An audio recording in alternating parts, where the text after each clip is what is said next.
Hello Nidorinas and Nidorinos, I'm KingNido and today we're coming to you from Montana City, where it seems like somebody has used foresight on the Sylphs because they have lost their last two games, but they want to win this one to get themselves back into the Elite Four, and to do so they're going to have to take down the Zootopolis Aqua, who are actually currently on the bottom of the leaderboard. So with that said, let us know in the comments below who you think is going to win this matchup. Will it be the Ghost types? Will it be the Water types? Let's go! 3, 2, 1, go!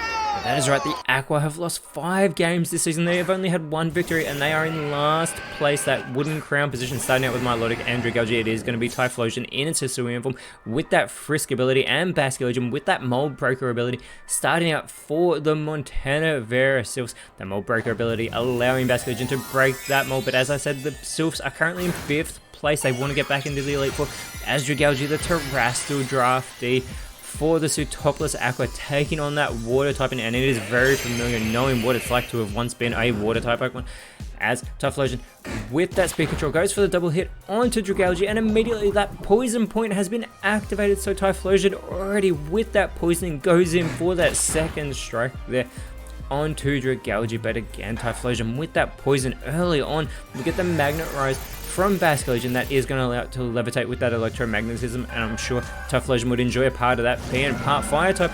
But Milotic with the toxic Typhlosion's already poisoned. Basculegion has been badly poisoned, so with its poison it is going to get progressively worse with every turn. Dragalge with the baby doll eyes onto Basculegion, lowering that physical attack early on in this matchup, but there is Typhlosion feeling the effects of that poisoning for the first time, as does Basculegion. But like I said, it will get progressively worse for Basculegion as Typhlosion here goes for the Roost, immediately restoring that health that it lost from the poisoning. You have to wonder if that is a questionable early play and it should have waited longer. But Basculegion with the Flame Wheel, not caring about the poison point on Dragalge already being poisoned. But there is Dragalge left with the burn after that not very effective move. That is going to cut into its physical attack, but also do that passive damage. We get the Fell Stinger, not very effective on the Basculegion from Milotic, and Dragalge follows it up with the burn up, but it is not a part fire type, so that is going to fail. You have to wonder if Typhlosion will take some inspiration and go for a burn up of its own. Not that it will be very effective on the Zootopolis Aqua, and we see those poisonings taking effect on the Sylphs, and Dragalge feeling the effects of that burn for the first time here in this matchup. Status conditions galore as Typhlosion is going to go for the Luster Purge. Now Dragalge doesn't have that poison typing anymore, but it does still lower that special defense, and Basculegion follows it up with the Wild Charge. Now this will be super effective and takes Dragalge out of this matchup. A fantastic connection to give the Montana Sylphs that early lead. They need to get that vengeful spirit back that we've seen in the early season, as that sunlight comes back out over the field with the terrestrial Pokemon being eliminated.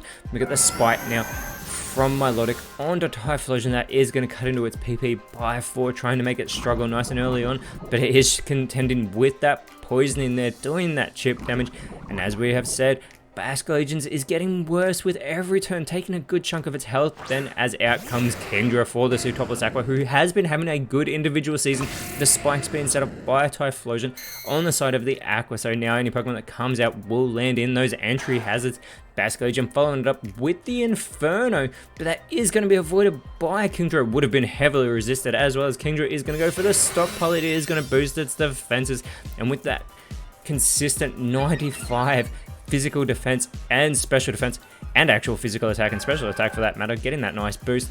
We get the Wrap from Milotic, but it is not going to work on the Sylphs. They are immune to normal type moves, but there is that poisoning still chipping away at the Sylphs here in this matchup, making Basculegion a much easier target. It may only have 1 turn left in this match. That is how powerful being badly poisoned is. The smackdown being laid on Kingdra from Typhlosion. Basculegion follows it up with the Fury attack. They do not want to have to contend with Kingdra in this matchup. Gets the critical hit on that second one, does Basculegion. It's got 3. It needs to get all 5. This is not doing a great deal of damage, but it only gets 3 there, allowing Kingdra to respond with the Icy Wind, connecting with both Basculegion, putting it in knockout range, lowering its speed as well, and connecting with Typhlosion and lowering its speed in the process as well. That could be great for Kingdra as Milotic goes with the Earthquake, but it is not going to work on Basculegion because it is levitating. It does put Typhlosion into knockout range. That poisoning could finish it off, and that it does. Typhlosion has been eliminated.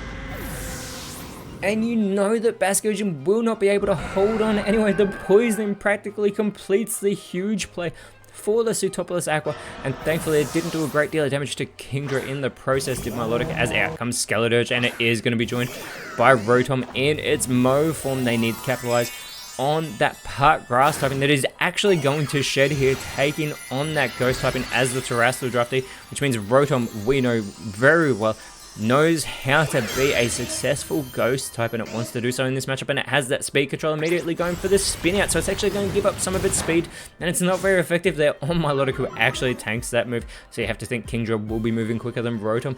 The Infernal Parade here from Kingdra, targeting Skeledirge with that super effective move, gets a great connection, and it's followed up by the Volt Switch from Milotic. More damage being done to Skeledirge as Milotic goes back to the bench, and out in its place comes Inteleon. It really needs to bring a strong performance as it lands in those spikes. We haven't really seen much from Inteleon this season. The mean look from Skeledirge onto Kingdra, trying to make it so it can no longer escape. Not that it's looking to run away, and Inteleon with the speed control goes for the Rock Tomb on to Rotom, lowering its speed even more after that spin out, allowing Kingdra to go for the Inferno, but that is going to be avoided by Skeledirge, and this allows Skeledirge to respond with the Malignant Chain on to Kingdra, getting a fantastic connection, and now Kingdra is going to be left poisoned here, badly poisoned, so it will be getting progressively worse, just like it did for Basculegion. You get the Circle Throw now from Rotom. It doesn't want to contend with Inteleon, sending it back to the bench, and out in its place is Feraligatr coming out onto the field. We know 4 of the Pokemon that still remain on the Pseudopolis Aqua, but that is clever, bringing out Feraligatr to land in those spikes as Kingdra is feeling the effects of that poisoning. It does have speed control, so it goes with the Dragon Dance.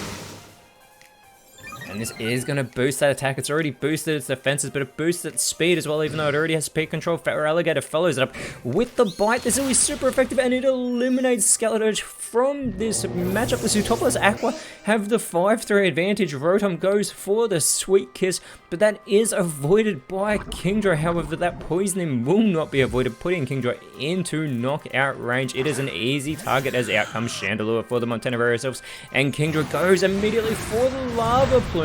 Not very effective on its teammate Feraligatr. It's not very effective on Chandelure, doing the most damage to Rotom, but it's also left Rotom with that burn. More status conditions coming into play in this matchup. Chandelure goes with the Burning Bulwark.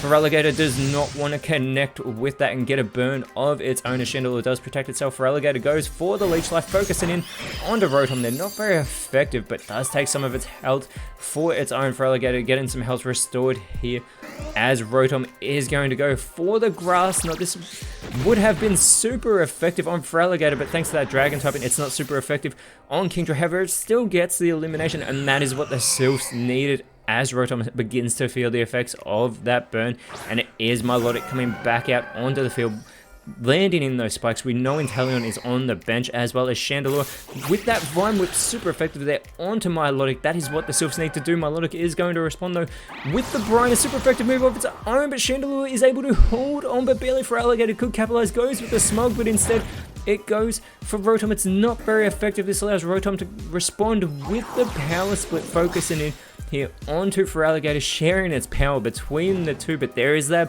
burn onto Rotom, almost putting it into knockout, and Chandelure needs to go for something big. It's going to fly up high into the sky, which means it will be able to avoid moves for this turn. Milotic needs to focus on Rotom. It goes with the Reflect type, so Milotic is going to become a Ghost type now, thanks to that Terrestrial typing of Rotom, and we get the Petal Dance from Feraligatr. That is avoided by Chandelure, and this allows Rotom to go for a Brine of its own, not very effective there, onto Feraligatr. And Rotom's still feeling the effects of that burn, almost making an easy target. The Fly onto Milotic from Chandelure doesn't do a great deal of damage, and this allows the Magnetic Flux from Milotic, but that does fail. Feraligatr needs to do its part here. It goes with the Pluck, and it takes Rotom out of this matchup. There's only 2 Pokemon remaining for the Montana Varioselves. There are still 4 Pokemon remaining for the Pseudopolis Aqua. They need to send out something big, as Feraligatr stole that Leopard Berry in the process, seeing that Rotom no longer needed it, and proceeds to chow down and enjoy that snack. And it is Goldango coming out as the last Pokemon for the Montana Varioselves, immediately going for the Night Slash onto Milotic, and gets that super effective elimination after Milotic had become a Ghost type. Fantastic, that is what the Sylphs need. Chandelure follows it up with the Stomping Tantrum onto Feraligatr.